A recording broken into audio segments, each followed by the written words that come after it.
फिरौन की बच्ची को कंगी करते हुए आसिया के हाथ से कंगी गिर जाती है और वो जमीन से कंगी उठाते हुए उसके मुंह से निकलता है बिस्मिल्लाह बिस्मिल्लाह। तो फिरौन की बच्ची कहती है तुमने ये किसका नाम लिया? कहा मैंने अल्लाह का नाम लिया, अपने रब का नाम लिया। फिरौन की बच्ची कहती है यानी मेरे बाप का। आसिया कहती है नहीं, उस अल्लाह का जो मेरा भी अल्लाह और तेरे बाप का भी अल्लाह है। फिर उसने अपने बाप से अपनी आसिया की शिकायत की। फिरौन ने तलब कर दिया। जब तलब कर लिया तो फिरौन के सामने खड़ी होकर ललकारती है और कहती है कि हां मेरा अल्लाह तेरा अल्लाह वही है जिसने हमें भी पैदा किया और तुझे भी पैदा किया है।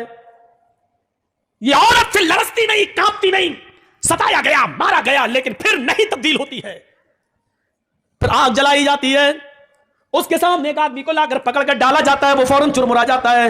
आसिया बदलती है कि नहीं बदलती है?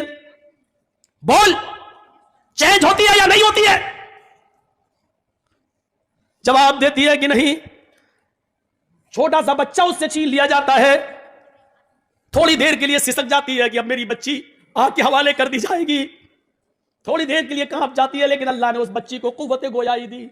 मां डरो नहीं, हमें जलाया जाएगा, लेकिन यह तकलीफ थोड़ी देर के लिए है। जन्नत की नेमतें हमारा इंतजार कर रही है।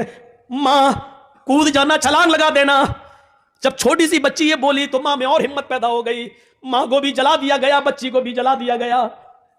अगर शैतान का जाल कहा है तो वो अपने मकर फरेब की वजह से, लेकिन औरत वो है जब उसके अंदर ईमान जागता है तो फिरौन के सामने भी वो ललकारती है, उसके सामने नबुर्द आज़मा रहती है और फिरौन को अल्लाह मानने से इनकार कर देती है।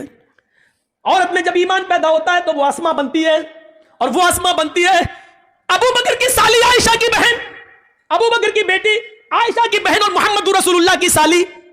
गौर करो, जब उसके बेटे अब्दुल्ला को हज्जाज इब्न यूसुफ ने तीर मार के जख्मी कर दिया और उसकी गर्दन काट दी और काबे की दीवार पे लटका दिया, बुलाया अस्मा को, बुलाओ।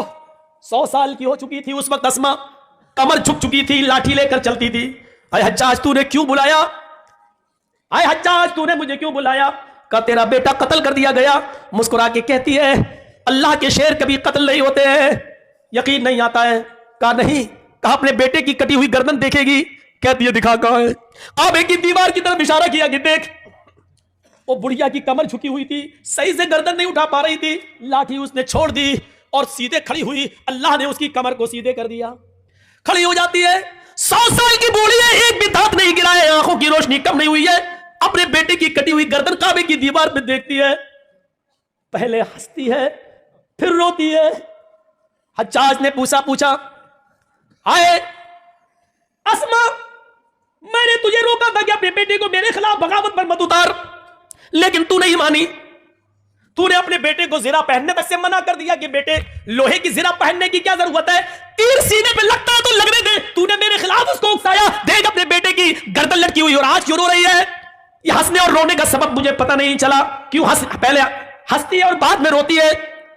कहती है हज्जाज ये तू नहीं समझेगा। हज्जाज ने कहा वही तो समझना चाहता हूं। आय अस्मा जा रही है तो जा, अपने बेटे के ये बेटे की गर्दन उसकी बॉडी तेरे घर पहुंचा दी जाएगी, जनाजा वनाजा पढ़कर उसको दफना दिया जाए, लेकिन हंसने और रोने की वजह बता।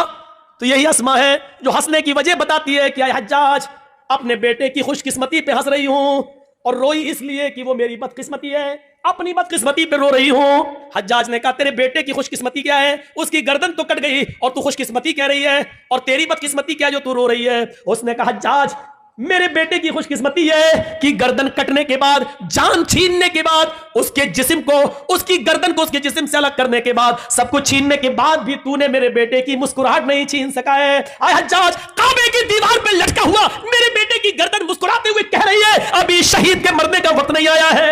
अल्लाह की राह में जो कत्ल कर दिया जाए वो मरता कहां है? वो तो जिंदा है। मेरे बेटे की कटी हुई गर्दन, हंसता हुआ चेहरा ये कह रहा है कि मेरा बेटा मरा नहीं है, अभी इस खतीब के मरने का वक्त नहीं आया है। अच्छा तो तेरी बदकिस्मती क्या है? आय हज्जाज मैं रो इसलिए रही हूं क्योंकि ये मेरी बदकिस्मती है कि अल्लाह ने मुझे मेरी कोख से ऐसा बहादुर एक ही बेटा दिया है। अपनी बदकिस्मती पे इसलिए रो रही हूं कि अगर मेरे और बेटे होते, 1000 बेटे भी होते, तो आज अपने 1000 बेटों की गर्दनों को काबे की दीवार पर लटकता हुआ देखती। मेरे भाइयों, जहां अल्लाह के नबी ने औरत को शैतान का जाल कहा है, लेकिन इस औरत की खूबी देखो कि वो अपने बेटे की शहादत पर मुस्कुरा रही है और अपने बेटे की कटी हुई गर्दन को देखती है तो मुस्कुराती है और अपनी बदकिस्मती पर रो रही है। इन औरतों ने एक नुमाया कारनामा अदा किया है, अपने बेटों को बहादुर बनाने का कारनामा।